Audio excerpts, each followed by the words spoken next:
سورہ کوثر کا یہ وظیفہ بڑی مشکل سے ملا ہے۔ 200 ارب بھی مانگو تو انشاءاللہ تعالی ملیں گے۔ بسم اللہ الرحمن الرحیم۔ السلام علیکم ورحمۃ اللہ وبرکاتہ۔ محترم ناظرین کرام، آج آپ کو سورہ کوثر کا ایک بہت ہی نایاب اور مجرب وظیفہ بتا رہے ہیں۔ آپ نے یہ وظیفہ صرف اور صرف 3 دن کرنا ہے۔ صرف 3 دنوں کے اندر اندر آپ کی جو بھی بڑی سے بڑی حاجت ہوگی، جس بھی مقصد کے لیے آپ اس وظیفے کو پڑھو گے، آپ کا وہ مقصد انشاءاللہ 3 دنوں کے اندر اندر پورا ہو جائے گا۔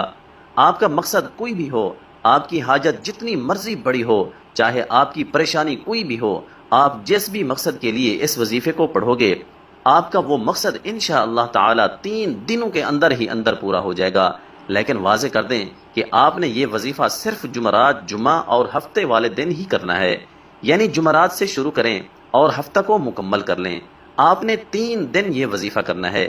انشاءاللہ یہ وظیفہ کرنے سے آپ کی ہر جائز حاجت پوری ہوگی اور آپ کی بڑی سے بڑی پریشانی ختم ہو جائے گی۔ آپ چاہے یہ وظیفہ اپنی خود کی شادی کے لیے کر رہے ہیں یا پھر آپ کی بیٹیوں کی شادی نہیں ہو رہی، اس کے لیے کر رہے ہیں، انشاءاللہ تعالی آپ کو اس میں بھی کامیابی ملے گی۔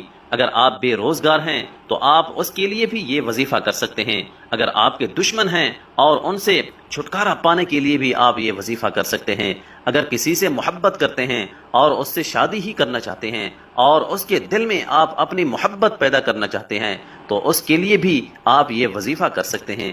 آپ کی کوئی بھی حاجت ہو، کوئی بھی مقصد ہو، آپ اس وظیفے کے ذریعے اپنا مقصد پورا کر سکتے ہیں۔ آپ نے صرف 3 دن اس وظیفے کو کرنا ہے اور انشاءاللہ 3 دن کے اندر ہی اندر آپ کا ہر جائز مقصد پورا ہو جائے گا۔ اس وظیفے کو شروع کرنے سے پہلے درود شریف لازمی پڑھیں۔ درود شریف آپ ہمیشہ ہی ابراہیمی درود شریف پڑھا کریں۔ آپ نے وظیفہ کس طرح کرنا ہے؟ آپ نے سورہ کوثر پڑھنی ہے۔ تمام مسلمان اچھی طرح جانتے ہیں کہ سورہ کوثر قرآن پاک کی سب سے چھوٹی سورت ہے۔ اس کی 3 آیتیں ہیں اور یہ قرآن پاک کے 30ویں پارے میں ہے۔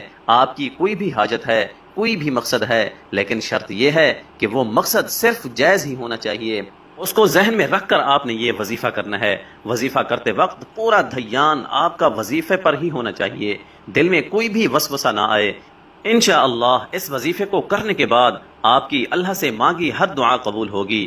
آج کا وظیفہ خاص طور پر ان تمام بہنوں اور بھائیوں کے لیے ہے جو شدید پریشان ہیں، جو اکثر کہتے ہیں کہ ہم مالی طور پر شدید پریشان ہیں، ہمارے رزق میں رکاوٹیں ہیں، ہمارے رزق میں مسئلے مسائل ہیں، اور کہتے ہیں کہ ہم جس کام میں بھی ہاتھ ڈالتے ہیں ہمیں تو صرف نقصان ہی ہوتا ہے، ہمیں تو ایسا لگتا ہے کہ ہمارا رزق بالکل بند ہو چکا ہے، کوئی راستہ ہمیں سمجھ ہی نہیں آتا، اندھیرے میں ہی ٹامک ٹوئیاں مار رہے